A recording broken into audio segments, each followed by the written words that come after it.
ಸಮುದ್ರ ಇದ್ದರೂ ನೀರಿಗೆ ಬರ ಅನ್ನುವ ಹಾಗೆ ಇಡೀ ಮಂಗಳೂರಿಗೆ ನೀರಿನ ಸಮಸ್ಯೆ ಪ್ರಾರಂಭವಾಗಿದ್ದು, ಕುಡಿಯುವ ನೀರು ಸರಬರಾಜು ಆಗುವ ತುಂಬೆಯ ನೇತ್ರಾವತಿ ಡ್ಯಾಂನಲ್ಲಿ ನೀರು 4.27ಕ್ಕೆ ಇಳಿಕೆಯಾಗಿರುವುದರಿಂದ ಮಂಗಳೂರು ನಗರ ಹಾಗೂ ಸುತ್ತಮುತ್ತಲ ಪ್ರದೇಶಕ್ಕೆ ಮೇ 5ರಂದು ನೀರು ರೇಷನಿಂಗ್ ಆರಂಭಿಸಲಾಗಿದೆ.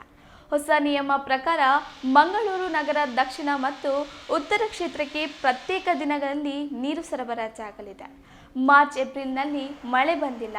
ಮುಂದಿನ ದಿನಗಳಲ್ಲಿ ಮಳೆಯಾಗದಿದ್ದರೆ ಮತ್ತಷ್ಟು ಸಮಸ್ಯೆಯಾಗಲಿದೆ. ಹಾಗಾಗಿ ಕೆಲವು ಕ್ರಮಗಳನ್ನು ಕೈಗೊಳ್ಳುವುದು ಅನಿವಾರ್ಯವಾಗಿದೆ.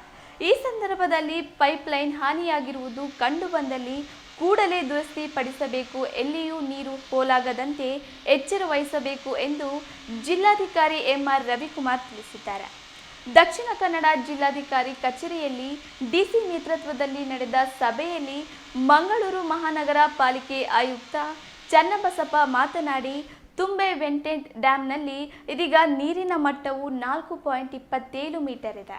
ಪ್ರಸ್ತುತ ಲಭ್ಯವಿರುವ ನೀರಿನ ಮಟ್ಟದನ್ವಯ ಮುಂದಿನ 20 ದಿನಗಳಲ್ಲಿ ನೀರು ಸರಬರಾಜು ಮಾಡಬಹುದಾಗಿದ್ದು, ಮೇ ಅಂತ್ಯದವರೆಗೂ ಮಳೆ ಬಾರದೇ ಇದ್ದಲ್ಲಿ ನೀರು ಸರಬರಾಜಿನ ವ್ಯತ್ಯಯವಾಗುವುದರಿಂದ ರೇಷನಿಂಗ್ ಮೂಲಕ ಸರಬರಾಜು ಮಾಡಬೇಕಾದ ಅನಿವಾರ್ಯತೆ ಎದುರಾಗಲಿದೆ ಎಂದರು. ಜಿಲ್ಲೆಯಾದ್ಯಂತ ಪ್ರಸಕ್ತ ಬೇಸಿಗೆಯಲ್ಲಿ ಕುಡಿಯುವ ನೀರಿನ ಸಮರ್ಪಕ ಪೂರೈಕೆಗೆ ಜಿಲ್ಲಾಡಳಿತ ಪ್ರಮುಖ ಆದ್ಯತೆ ನೀಡಿತ್ತು. ಜಿಲ್ಲೆಯಾದ್ಯಂತ ಪ್ರಸಕ್ತ ಬೇಸಿಗೆಯಲ್ಲಿ ಕುಡಿಯುವ ನೀರಿನ ಸಮರ್ಪಕ ಪೂರೈಕೆಗೆ ಜಿಲ್ಲಾಡಳಿತ ಪ್ರಥಮ ಆದ್ಯತೆ ನೀಡಿದ್ದು, ಅಗತ್ಯ ಬಳಕೆ ಹೊರತುಪಡಿಸಿ ಯಾವುದೇ ರೀತಿಯ ಇತರ ಕೆಲಸಗಳಿಗೆ ಬಳಸದಂತೆ ಜಿಲ್ಲಾಡಳಿತ ಸೂಚಿಸಿದೆ.